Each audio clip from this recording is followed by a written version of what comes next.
Welcome to the state of streaming here at the end of February 2022, and boy oh boy, do I miss the days when crypto was just the name of Superman's dog.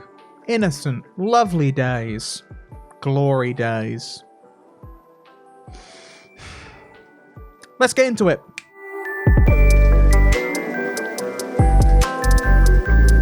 Okay, first up, I want to talk about Lost Ark, which has been taking Twitch streaming and streaming in general by storm. Now, recently, Asmongold, who you may know is a really big MMO streamer over on Twitch, on February 11th, he ranked up over 400,000 viewers watching him at once, playing the new Diablo-like MMO free-to-play game. Now, this game's been out for a little while, I think in China, Russia, and Korea, like for a few years. So the hype's been building for it coming out over here. But I mean, you combine that hype with Twitch drops. That Twitch drops system works pretty well. And Amazon are publishing the game over here in the West. So combine the two, you're going to have a pretty big game on your hands. Now, it's pretty fun if you can get in the servers. I mean, I'm over here in Europe, so whenever I finish work, I click play and there's a queue of 15,000 people trying to get in, but here we are. And, you know, unless you pay for one of those founders packs, and yeah, you can't transfer it to the new servers, but you know, whatever, it's an MMO launch, you live and learn forever, and that's just where we are. The game itself, though, when I've got to play it, fun game, solid game. It's got, you know, crazy over the top looking powers, and it's a simple kind of click good time. So I can see how it's doing very well. Combine that with it being free to play, being one of the second most played games on Steam, it's making a lot of sense to me. So, you know, also they named a server in Europe Trixion, which reminds me of Trixie Mattel. So that's a W all around. Everyone's having a good time with this situation.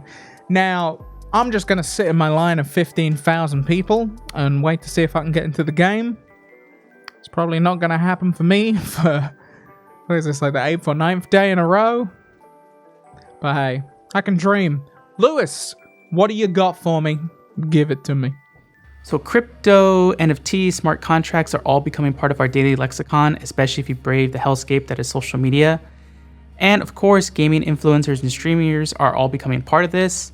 And the streaming Voldemort himself, Ice Poseidon, jumped into this as well. So he actually announced the launch of CX Coin. And CX Coin was supposed to help fund a tipping service for streamers to use the coin. It was called EasyTip4.me.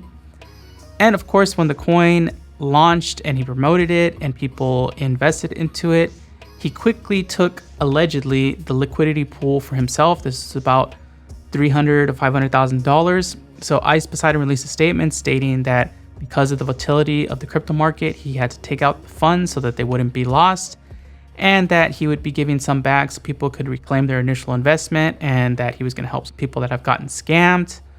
However, ever since then, he's gone quiet, and there's been some videos that have come out that say that a lot of these promises weren't met, but we'll see what happens with this. So on the other side of this, you have Ryan Wyatt, aka FWiz, who has left his role as head of YouTube gaming to join Polygon Studios.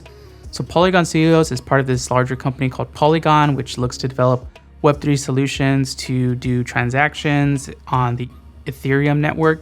And I believe Polygon Studios is basically going to bridge that gap from brands to getting involved with Web3 and different solutions. So the important thing about this is that Ryan Wyatt had actually helped bring a lot of high-profile streamers onto YouTube gaming, like Tim the Tatman, Dr. Lupo, and Ludwig. So it makes you kind of wonder if at some point in time, with this likely immense list of gaming streamers and gaming creators and content creators that he has access to, or at least have had contact with, if he'll start to bring them into the Web3 space and crypto space as well. Only time will tell. So Twitch has decided to tighten its username policy, removing any references to hard drugs or sexual acts. Now, this has been met with some blowback because there's been some people who have had their accounts banned that aren't necessarily referencing any of these acts, but sound similar. Like there was a Twitch user that I believe is pronounced Doanel, but it looks like it's saying do anal. So we'll see how this goes, but I feel like this is kind of an unwinnable battle because culture changes, different words take on different meanings. Of course, there's different languages and different words with that. We'll see what happens over time, but in the meantime, RIP DJ Bust-a-Nut. So here in the UK, a politician from the Labour Party has gone on record as wanting Twitch to reduce the amount of time that streamers are streaming on the service. This comes off the back of a BBC article discussing mental health in relation to streamers.